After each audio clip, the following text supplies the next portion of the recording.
the title here is Politics, Economics, and Diamond Prices.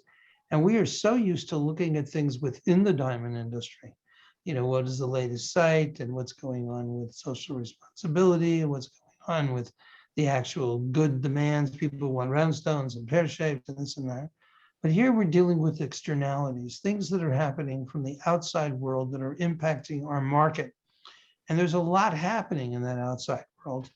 And they are interacting with each other. They are causing this cascading effect. So we're going to be looking at sanctions, inflation, interest rates, and all kinds of external things. But I'm going to hold off to do that until after we have Sara, after we deal with the actual issue of sanctions. Now, just something about the Rapaport Group.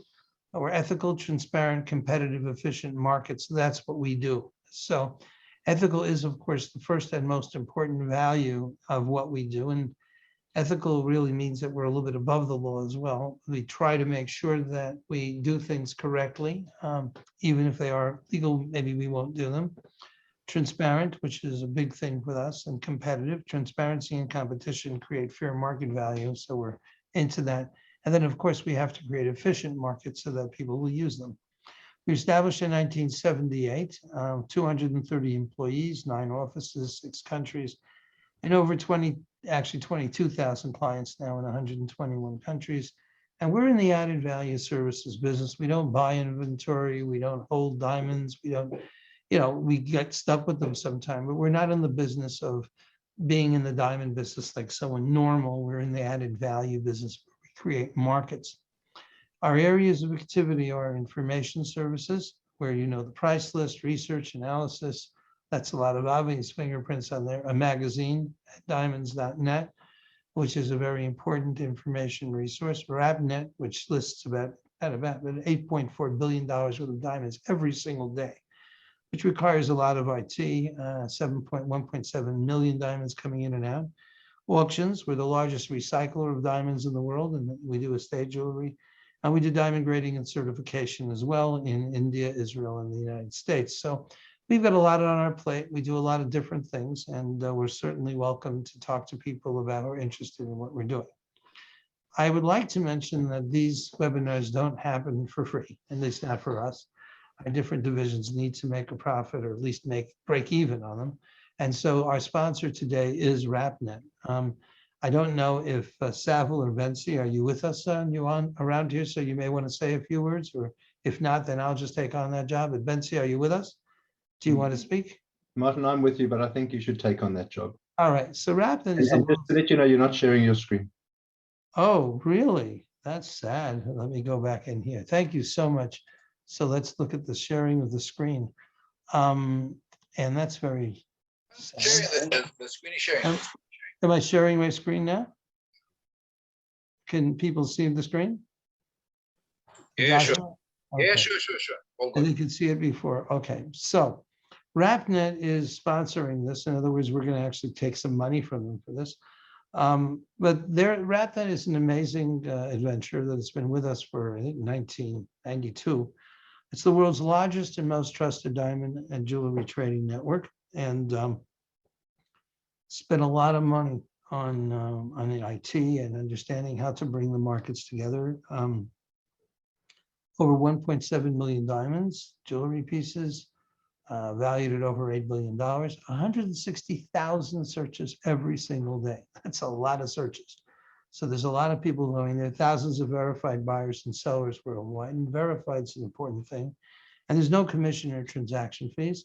So just go to www.rapnet.com, or if you're interested, you can always just send an email to Rapnet. I think it's info@rapnet.com or whatever, and say, hey, I'd like to know more about Rapnet. And we have a very capable team of people who are eager to provide you with support and information. So thank you, Rapnet, for sponsoring this webinar. Our agenda today is going to be to, first of all, talk about the Russian sanctions, or the US sanctions on Russia, and the legal implications of those sanctions.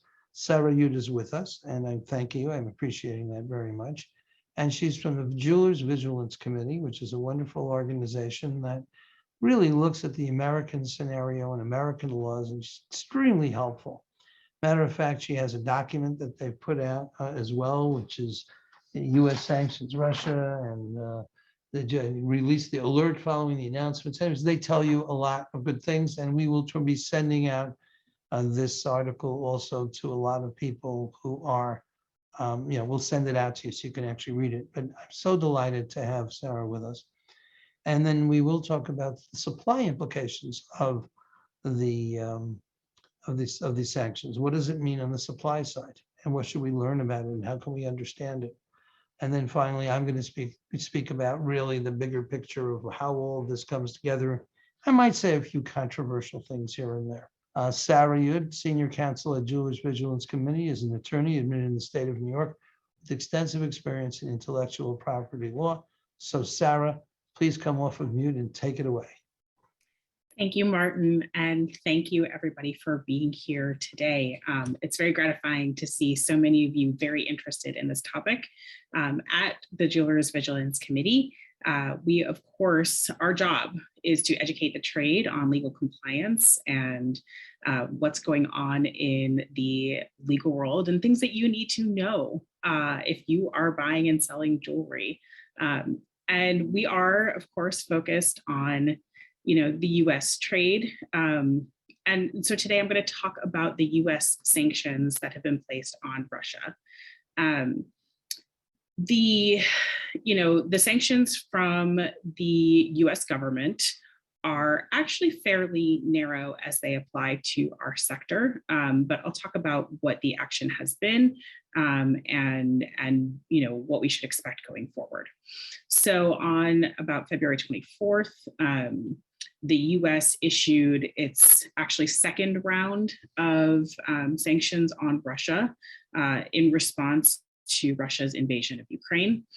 And these sanctions are specifically on banks, and then they are on state-owned companies. So we all know that Alrosa is owned 33% by the Russian government, 33% by the state where diamonds are mined in Russia. And so these sanctions are specifically targeting companies that the government of Russia is using to gain funds to fund their invasion of Ukraine. So what do the sanctions actually do? So the sanctions prohibit certain banks from transacting, first of all. They prohibit certain banks from accessing the SWIFT currency transaction system. And then specifically for Alrosa, these sanctions prohibit 14-day debt transactions and any new equity transactions. So in the US, what that means is that if one had a memo transaction out with Alrosa, that would need to be limited to 14 days. It seems, as we have uncovered more facts after these sanctions have been placed, that it seems like Alrosa doesn't really do much on trading on memo. So that may not actually be a factor. But just so for your future reference, if there are prohibitions on debt and equity, memo transactions are implicated in that. So what that means when you are transacting is that you have to make sure that you're not transacting through one of these sanctioned banks. And you have to make sure that you're not transacting in terms that are longer than 14 days. The CEO of Alrosa has also specifically been sanctioned by OFAC. That's the Office of Foreign Asset Control of the Treasury Department in the United States. And they're the office that deals with all of these sanctions and puts them in place and monitors them and enforces them. And these sanctions specifically on Sergei Ivanov, who is the CEO of Alrosa, mean that American businesses and Americans cannot directly transact with him specifically. So that doesn't mean that you cannot transact with Alrosa, but it does mean that you have to make sure that any transaction you're involved with is not dealing with him directly. So if you had some kind of deal with Alrosa, for example, and you were signing a contract, you would need to make sure that you are not inadvertently signing a contract that he is then going to countersign, because he is a blocked person in the United States. He is on the OFAC SDN list, that is the specially designated nationals list. That's the list of individuals and businesses that as Americans, we cannot do business with because they have been sanctioned by the United States. So you have to make sure that you're not inadvertently transacting directly with him. And then make sure that you're not, going through one of the, the sanctioned banks or financial organizations inside Russia. This does mean that right now, it is still legal to purchase and sell diamonds that originated in Russia, that were mined by Alrosa. And it is legal to purchase and sell polished diamonds that originated, in Russia that maybe you're buying from India or somewhere else. Those are all still legal things that you can choose to do in the United States. Of course, whether you should choose to do them, is a question that I think we will address later in the webinar.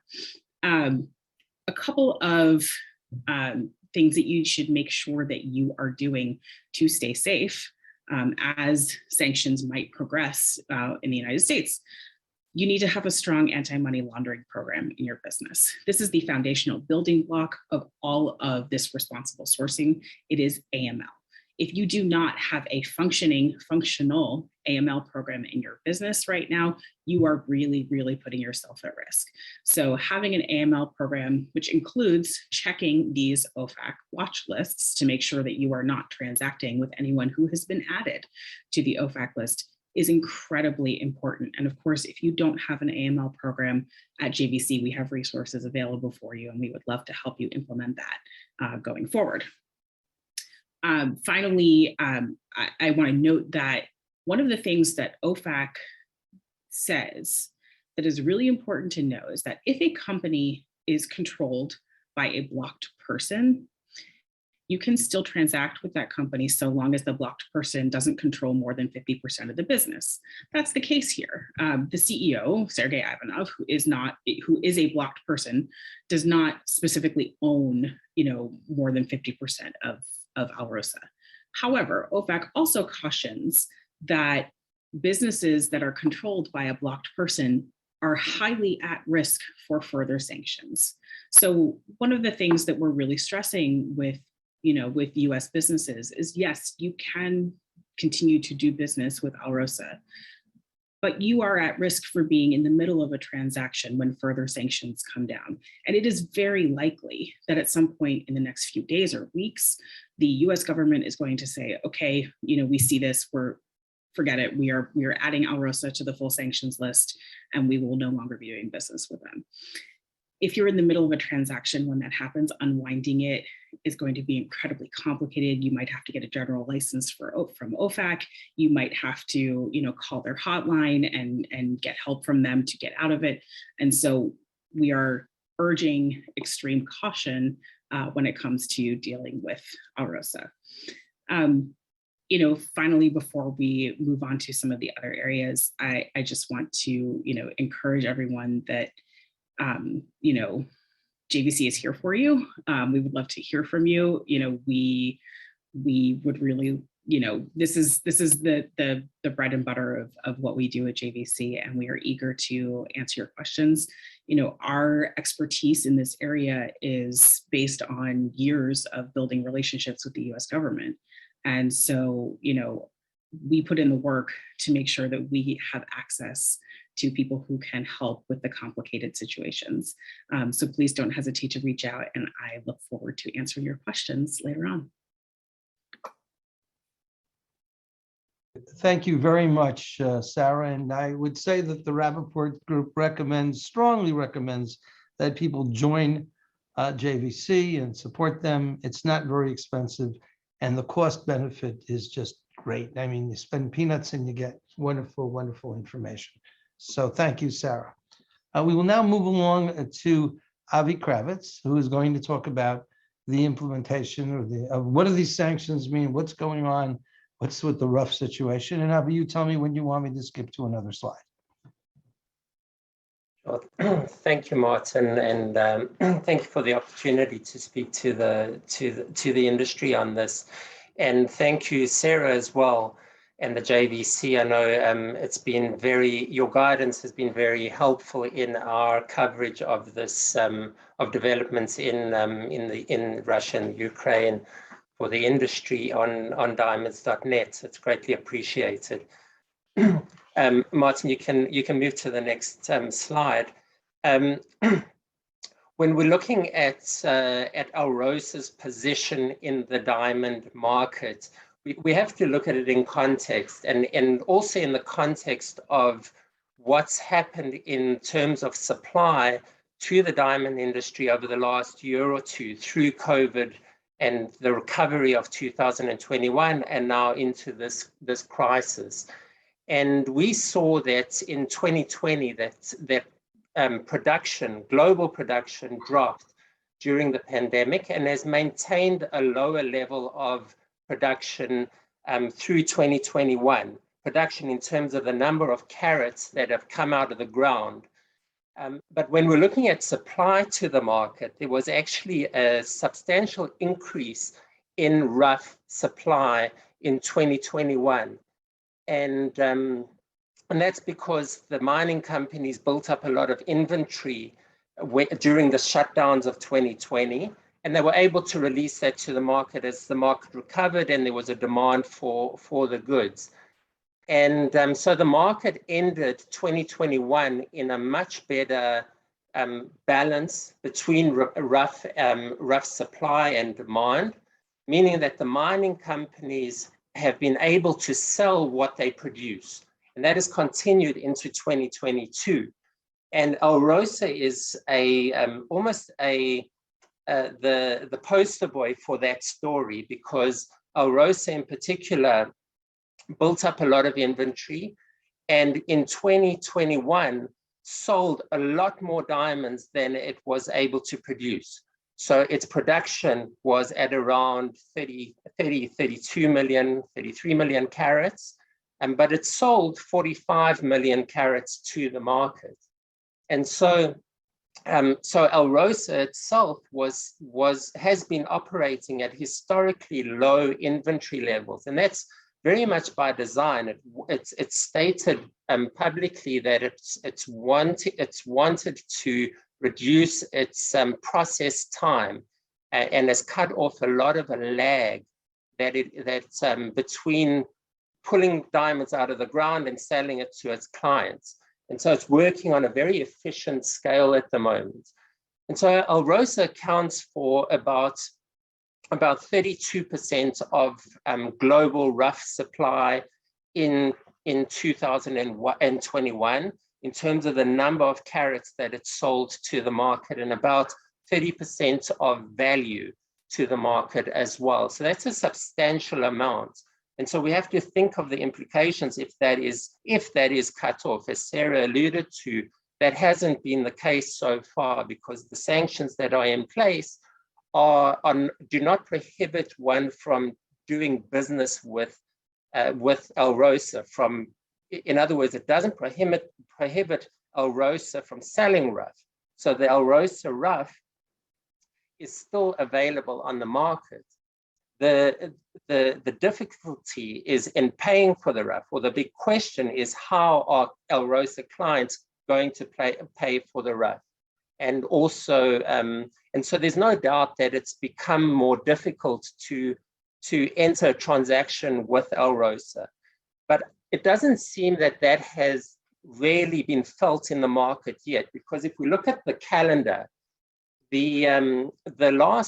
Alrosa's last rough sale to its contracts clients, the clients that it has that provides consistent, regular supply on a monthly basis, the last sale took place last week. In fact, the final day of that sale was coincided with the invasion of the Ukraine. So the feeling is that most of its clients had seen the goods and had paid for those goods in advance anyway. And now, and as far as we understand, it's more a question of delivery, and that there are maybe some delays in the short term of receiving those goods following that sale. And so but overall, there is an expectation that that rough from the late February sale will enter the market and be available in the factories soon enough, and eventually get there. The next sale that Alrosa is conducting is at the end of March, begins on March 28th, and that's when the payment system will be put to the test, I think. It's a question if the Indian and Belgian companies in particular, which are the majority buyers of Alrosa rough, will be able to circumvent the payment blockages that are in place, if there are alternatives to the SWIFT system, if they want to take the legal risk in using other forms of payment or methods or systems of payments to pay for the goods, and then whether that the extent to which they will receive that rough immediately, or how long it will take to receive that rough. We know that Alrosa in 2017, it actually there was a threat of sanctions against Alrosa back then as well, and it put in place. It sort of anticipated this predicament, and has been giving the message to its clients that it would accept payment for rough in euro, which, as you all I'm sure know, the rough market generally operates in US dollars. We also understand that many Alrosa clients, non-Russian clients, also have Russian bank accounts, so that may facilitate payment. But on the whole, it doesn't seem that in the medium term that there would be a major disruption to the supply. Perhaps there will be some delay in the short term to receiving those goods. I do want to say one thing about the rough market, and that in 2022, in the last few months, there have been some structural changes to the way rough is supplied in general, and that's both due to policy changes at De Beers and also Alrosa, which is creating shortages on the secondary market. And as I mentioned earlier, there's also a lower level of rough production coming out of the ground compared to pre-pandemic. And so any delays in Alrosa supply will amplify that feeling that there are shortages, long-term shortages in the market, and that at least may disrupt some sentiment that's out there. So taken all together, there may be some short-term supply interruptions, but they'll probably even out in the medium term. And it depends on how long the crisis continues. And also, as Sarah alluded to, it would depend on whether there might be deeper sanctions on that would be implemented on Alrosa. If Alrosa is placed on a more stringent sanctions list, then it would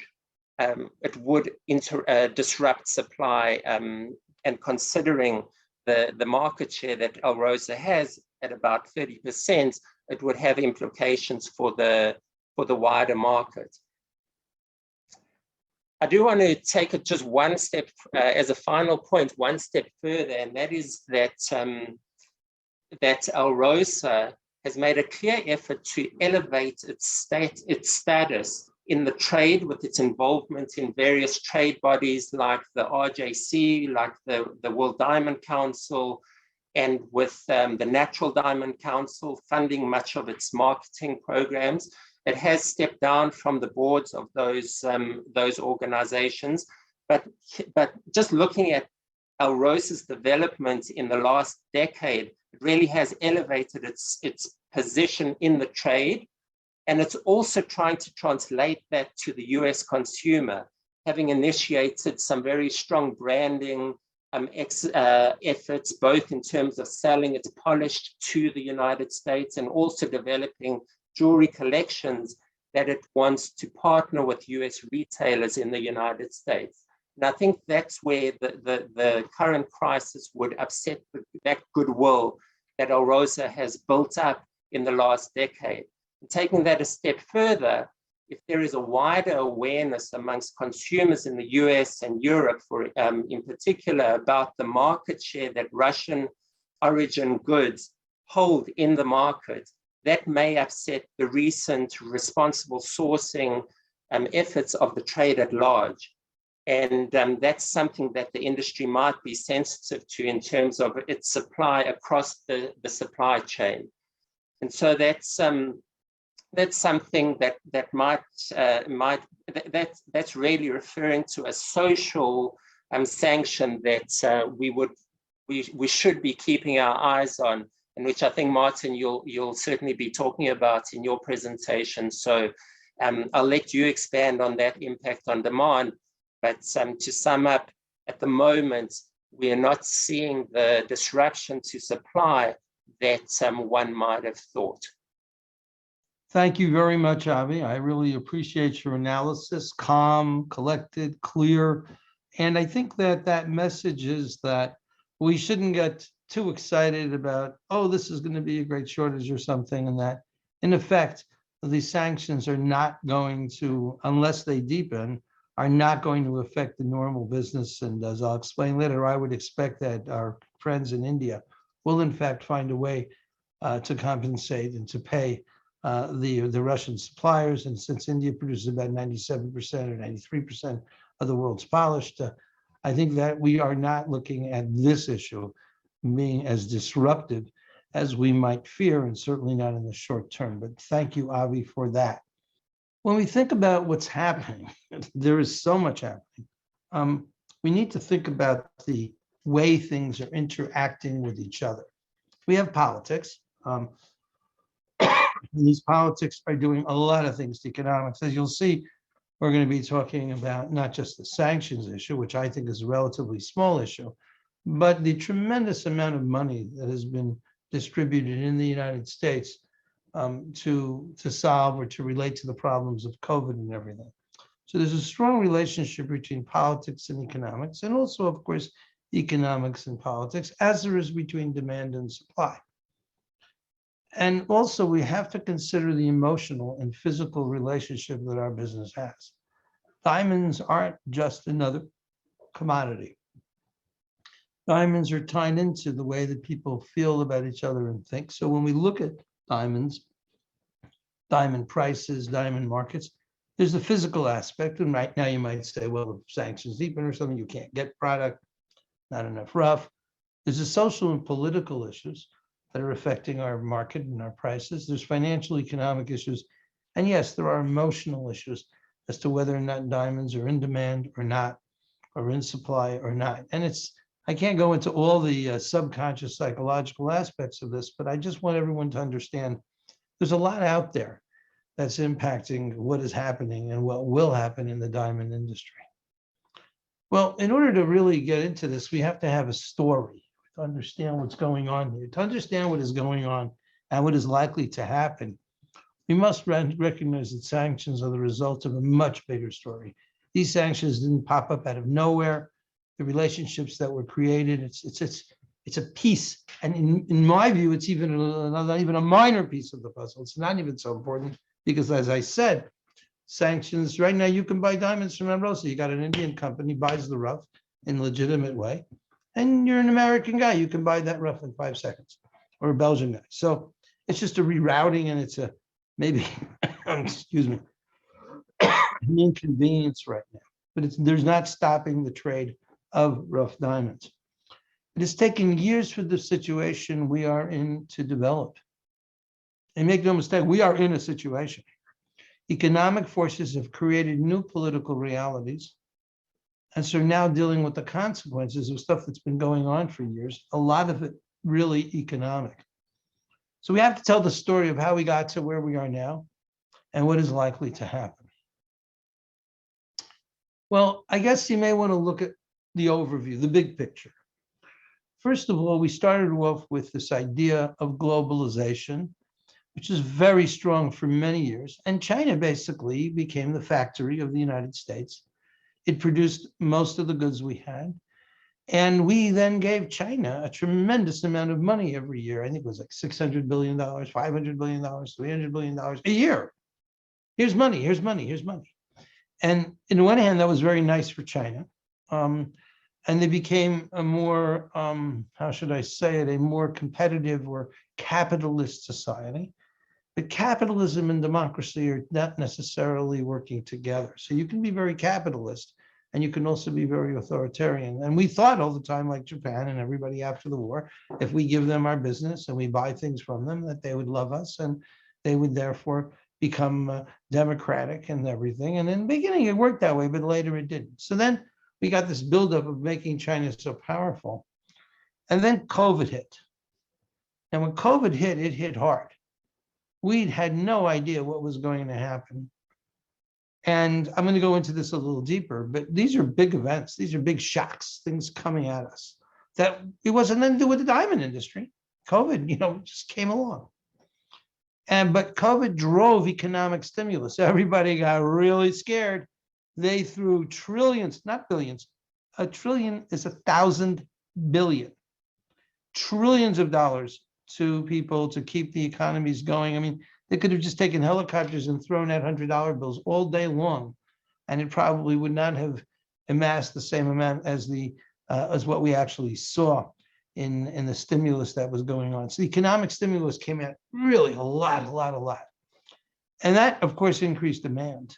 I say inflation increases, but I should say here demand increased tremendously because of the economic stimulus. I mean, it was like crazy. Everybody's buying diamonds. Everybody's buying everything. And so this buying of everything by everybody gives us this inflation increases. And you'll see, I'll show you today how some of those prices have gone crazy. Anyone driving in the United States, I mean, gas is going to $5 or more per gallon. You'll see wheat. I mean, it's just unbelievable. Prices are just going up through the roof. And now the only way to shut down this inflation is going to be through interest rates, increasing interest rates. And interest rates increasing is like, bam, hitting the brakes really hard. These are the concerns that I have about the future of the diamond industry, not the problem specifically of the Russian invasion. Although what the Russian invasion is doing to inflation, what the Russian invasion is doing to the other things that are happening, even the Chinese globalization story, wow, it's big, it's huge, it's big impact. So we had this globalization, we get this COVID shock, we throw money out like it doesn't matter. We get into inflation, and then we're going to have interest rate increases. Next, you have the Russian invasion popping up out of nowhere. It's like COVID popped up out of nowhere. I didn't expect. We heard talk and this and that, and some people bought some puts, but the Russian invasion was not really expected because it was so shocking. And now we have sanctions.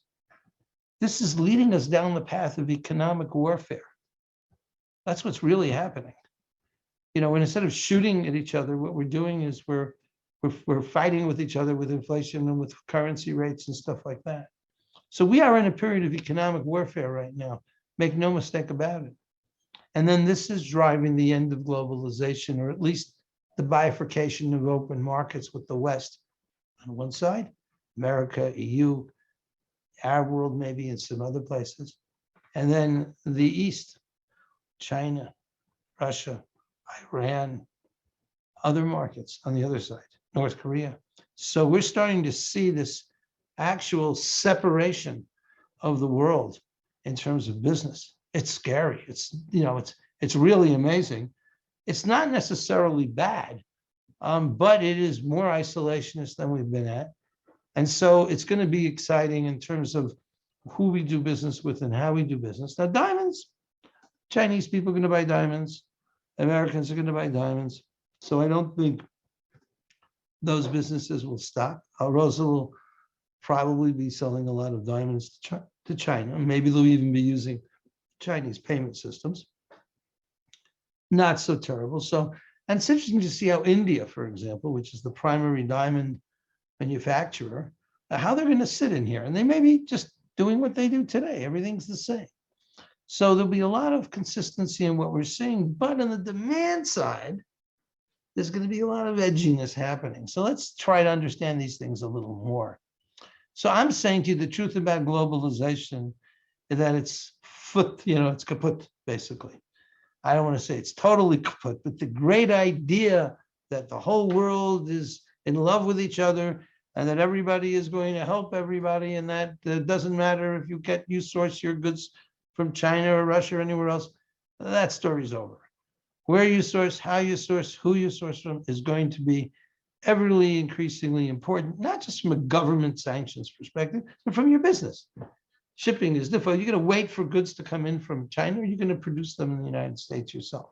So this calculation, or this way in which we're going to think about what we do with our money, is going to be very important. And it's going to become increasingly important as we now enter the post-globalization era, and we enter into this bifurcation mode of different markets sticking together and not sticking with other markets. So what do I mean by globalization? Okay. With the best of intentions and without too much, I say, awareness, there's an economic and military power shift from the US to China. When you're giving them $40-30 billion a year, they're building islands, in the ocean, in the China Sea, and South China. And maybe if we give them enough money, they'll build islands around Manhattan. I don't know. But the fact of the matter is, we're responsible for who we give money to. And so we got into this idea: China gets rich and builds its military as Americans enjoy higher levels of consumption at low consumer prices. I don't know what percentage of Walmart is from China, but I heard as much as 80%, maybe it's 50%. So we enjoy that. It's great. We love it. We're Americans. We like to get jeans and not expensive, and shirts for, I don't know, $7 or $8, and it's all good. So we're benefiting. There's no question. And we're even getting addicted to those lower prices. But it's coming at a cost. And more recently, it's coming at a strategic military cost. Okay. So there's this edginess now as the Communist Party says, we have our values and we're doing things differently around here. So China is certainly no longer captured by their biggest customer, America. China does what China wants to do. Just to give you an idea, I know that sounds crazy, but okay, we're looking at 1985 through 2021. That's a lot of years. $6 trillion. That's a lot of money. That's all one way, man. That's going, you get those shirts that you're buying at Walmart or those jeans, $6 trillion. You know what you can buy with $6 trillion over all those years, nice and steady. And in 2021, the surplus grew by 14.5% to 355.3 billion. And that's now with sanctions or with taxes and everything else. So our relationship with China, in my view, is an important key to how the markets are going to work as we move to the future. Russia is interesting a little bit, especially if it works with China, which I would expect. But the real story behind the story is going to be China. And so that's one thing that happened. Okay, and that's going on for years, but China's getting stronger. We're getting sort of weaker, certainly weaker in relationship to China in terms of our financial capabilities. And you wonder, if Russia can go into Ukraine, why can't China take over Taiwan? What would that do? How would that play out? Would there be more economic sanctions or not? Now, I don't know if that's what's going to happen, but the risk of it happening is certainly increased. And I think that the way that the United States is going to interact with Russia, Putin, is going to be thinking about that. So they may deepen sanctions, they may not, but there's always this additional fear, this additional factor of China all over the place. So COVID hit 446, almost 447 million people since 2020. That's not normal. I don't think we've ever experienced anything like that. And over 6 million people died. So our gestalt, our thinking, our understanding of the world, our understanding of what we can do and what we can't do has changed dramatically. It's not just people who are not traveling, so they're buying diamonds. That's a little side story. The real story is, where are our heads? Where are we thinking? What are our emotions going through? I think someone said to me that, this is...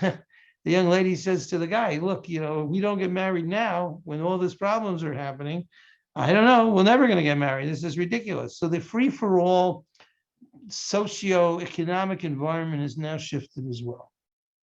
So what happened? We didn't kill anybody. We did China. We let China do its thing. Okay. Now COVID pops up and causes us to react. We're reacting to the consequences of COVID.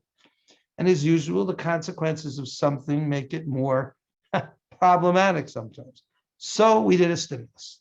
Now the stimulus actually it wasn't 4.5 trillion. I think it was a little bit less. It was more like 2.9 trillion or it's 3.1 trillion, I believe, because some of this was actually the United States budget, just budgeting stuff for the military, whatever. But the amounts, let me just go back up over. Whoa. Let me just go back here. So the stimulus was, I think, total of definitely $5 or $6 billion, trillion dollars. These are big amounts of money. I mean, the Federal Reserve also kept interest rates close to zero and bought bonds. It's free money. I mean, they could have been throwing $100 bills out of helicopters. And people who got money, maybe a lot of them didn't have a lot of money to begin with. So if you've got only about $5,000 in the bank or nothing in the bank, and then all of a sudden you get $1,700 or $1,800, it's a big difference for you.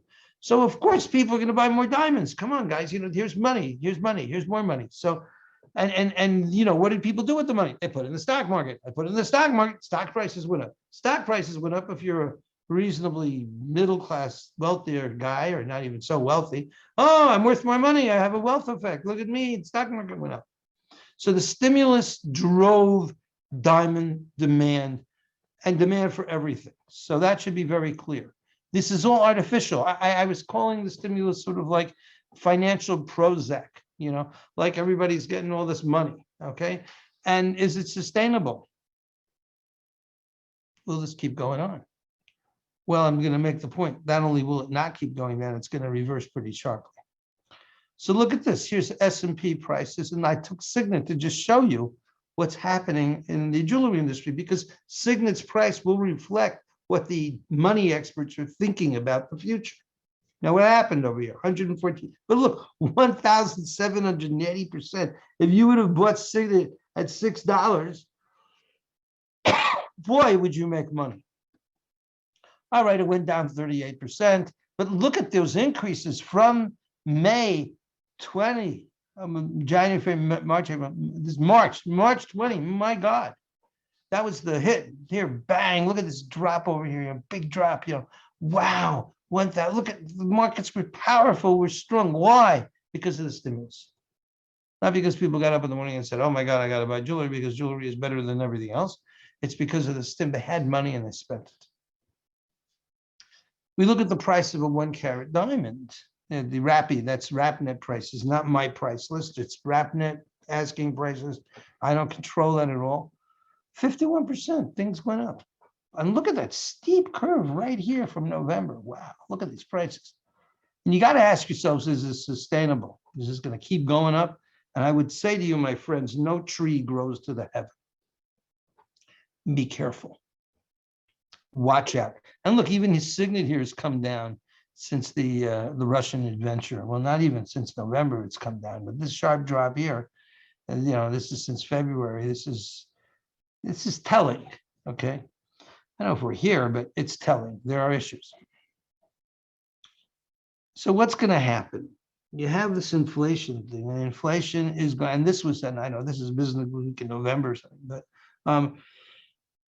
and the fear is real, but maybe the monster isn't. Guess what? The monster is real. Inflation is going to hit us like you've never seen. Well, I'm an older guy. I've seen it in late 1960s, the late 1970s and early 1980s. I saw inflation at 15, 16%. Okay. But you guys have never seen that. Everything has been like, 0, 0.5%. This inflation story is a big, bad boogeyman. And don't forget about it. So there's no such thing as free money, everybody. Too much money results in higher prices. I say too much money, I'm talking about the United States stimulus.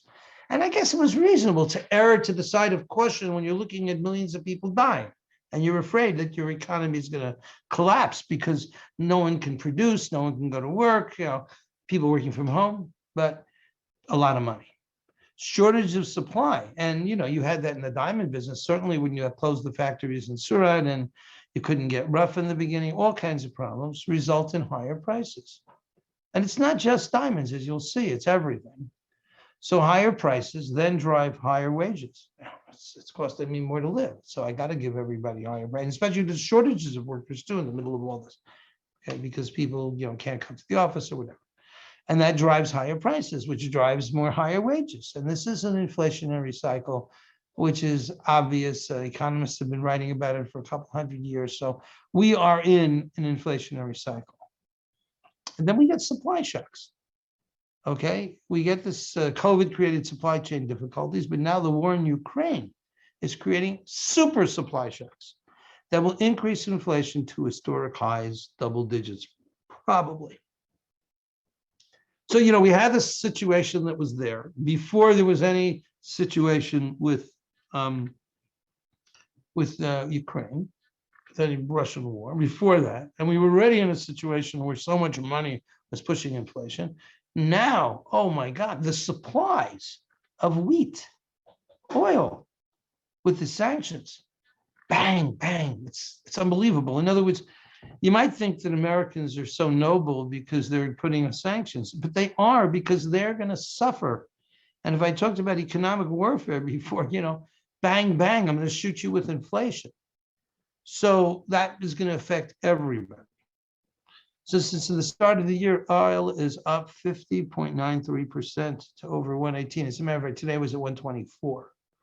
Wheat is up 59.5% to $12 a bushel. Russian sanctions also reduced the availability of fertilizer, significantly increasing food prices. So we've come from this integrated global world of beautiful interactions, and we had this globalization and everybody could buy everything from everybody else and everything was cool. We got a little bit of an edge coming here with China saying, I'm gonna do things, and then America saying, well, we're gonna put taxes on you. That started a little bit of a tra-la-la. And now we got Russia, bang, bang, all the way out of it. So we are in a perfect inflationary storm. And is going to get worse. The president of France was speaking to President Putin the other day, and he said, it's going to get worse. It's going to get worse. Okay, that's them, and I don't know about wars that much, although I detest them. But economically, I am telling you, economically, inflation is going to get worse, a lot worse. Look at this. Okay, since January, okay, oil. Look at this jump since February, okay? Wheat, the basic thing, wheat. We all need wheat because we all need to eat, okay? You start talking about 60% increases in the price of wheat, and this happening mostly after the invasion.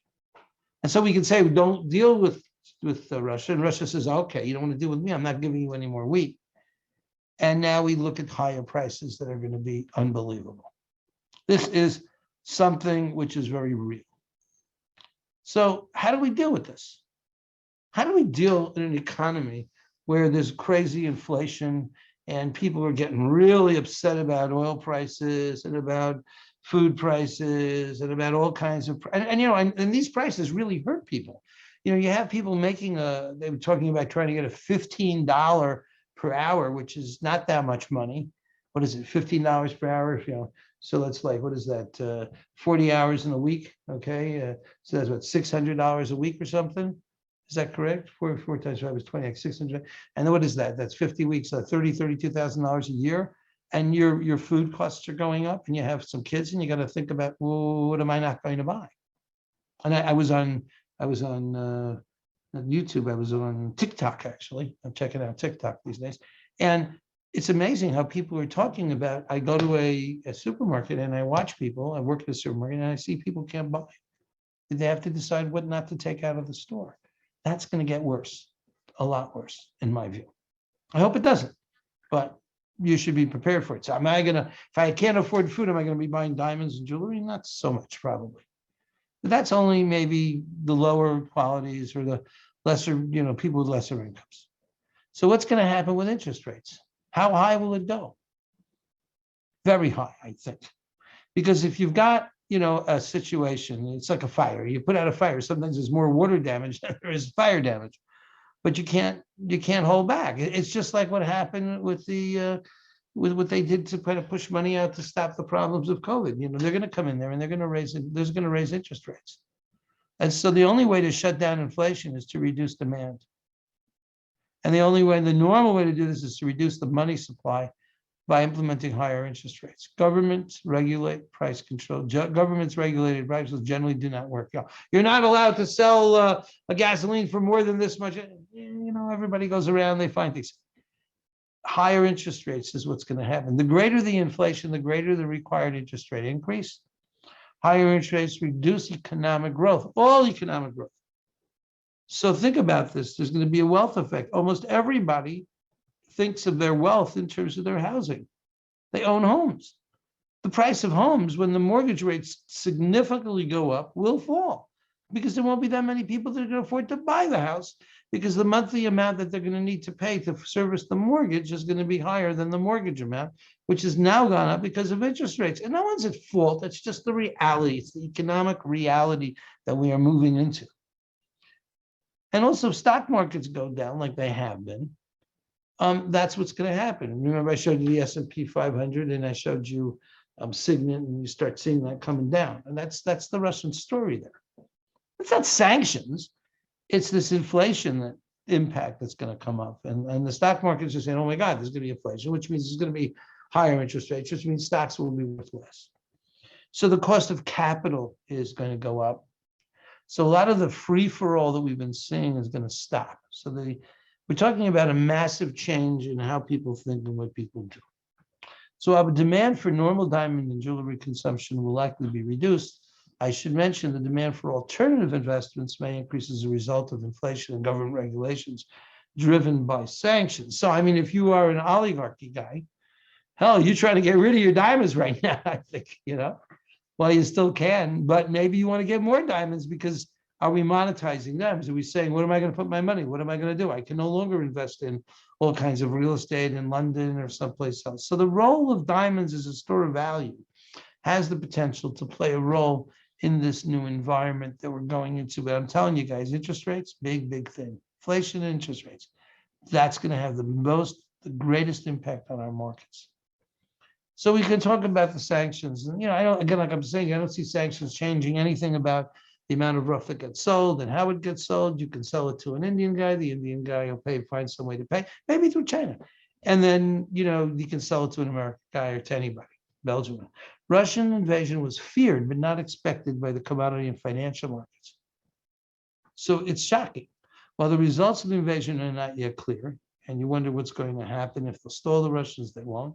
The implementation of sanctions by Western governments has taken place already. The sanctions will not only create significant inflation, they will also force countries to develop alternative sources of supply. I've already started seeing that with China over the past year or two, and it's going to intensify, it's going to increase, it's just going to keep going.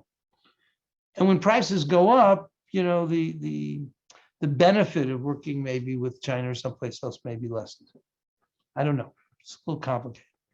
So we're essentially witnessing a physical war that is driving an economic war. And it's very important to understand that.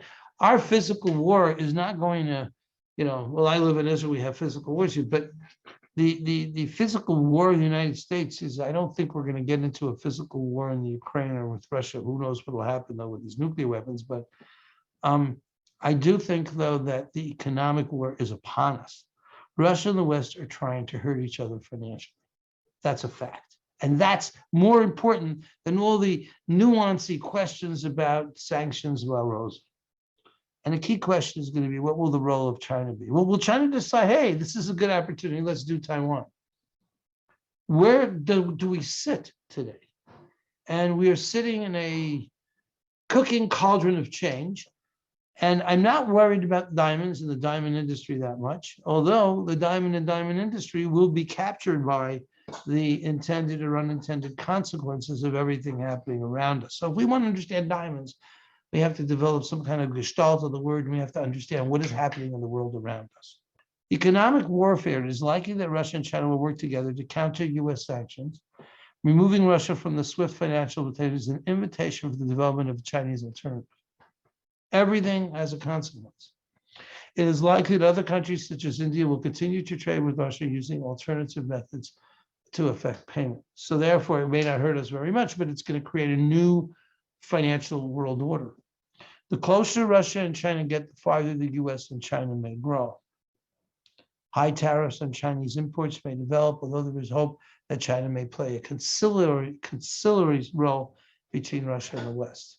I would hope for that. While to some degree the US is dependent on Chinese imports, China is also dependent on exports to the US. I don't know what the labor situation would be when we actually get to this kind of I guess I'd have to call it a financial war, economic warfare. It's going to happen. And if it does, China is the key player. India is important too for the diamond industry. But the real question is, where's China going to go with this? And we got to watch that. Whatever happens, Russia will be promoting alternative financial systems that will interact with China. China wants an independent financial system, and the current sanctions present a perfect opportunity to break away from US dominance. It's a lot of hate for the US. I don't know if people appreciate the many years of peace that we've had, but there is a lot of resentment in the third world. Now, they're not third world, in the first world, in the other world, in the East world. We may be witnessing the beginning of the end of the highly interdependent, interactive global marketplace. This is big.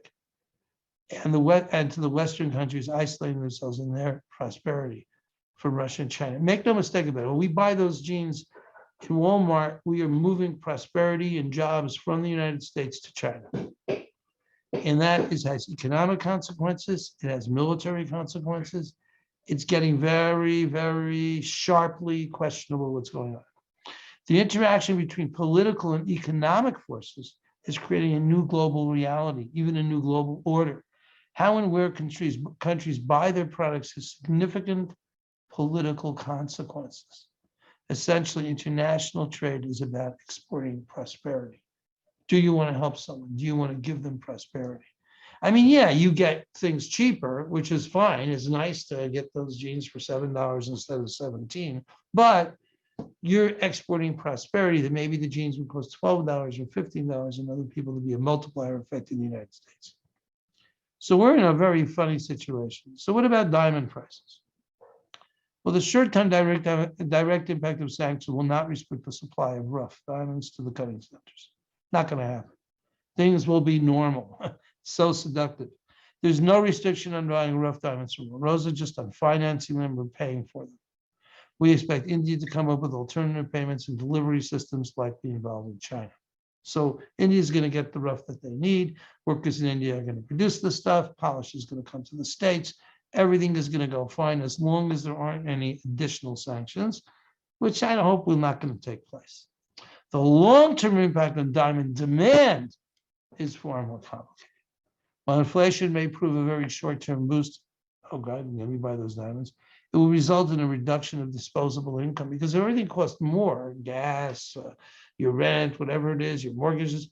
And a lot of people have these variable rate mortgages, which are terrible. So the consequences, you have less money to buy jewelry. Furthermore, the consequences of higher interest rates will reduce consumer demand as it further decreases disposable income. So the question is, how much money do Americans have to spend?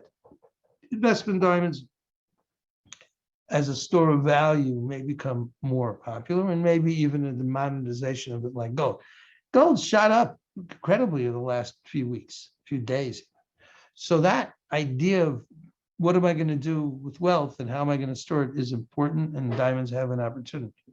We should recognize that the diamond trade will be coming out of a speculative frenzy. Right now, what's going on with rough is crazy. You saw that price curve going over there at the polished and rough. It's just nuts. And the current price levels might not be sustainable over the medium to long term. So I'm warning everybody that's on this call, watch out. You got to be careful. So when I look at the rough prices, and here's 50% coming up here, I say, guys, look at this sharp increase here. I say, watch out, please, everybody. It's good to do business and it's good to make money, but No tree goes to the heavens. So please be careful. I really don't think this stuff is sustainable. It might be, there might be real shortages coming up and demand in the United States might be increasing. So I can't predict the future, but it doesn't look comfortable as far as inflation and interest rates and shutting down the US, economy quite a bit. So the consequences of all this, and we live in a world of consequences, social sanctions. Some people are saying, I don't want to buy Russian diamonds. I do want to buy Russian diamonds. These are personal decisions affecting the ethical space that the people live in and whether or not they can keep running their business without Russian diamonds. I'm thinking that the idea of source certification is becoming more and more important. And if ever there was a thing I don't want to buy, I want to know where my diamonds came from, it's even more now because of this invasion and these sanctions. It's not a legal issue, but it's a moral and ethical issue where people are starting to say, where do my diamonds come from? And not just because they're afraid they're blood diamonds, which is important, but they're afraid that they're Russian diamonds. They don't want to buy Russian diamonds.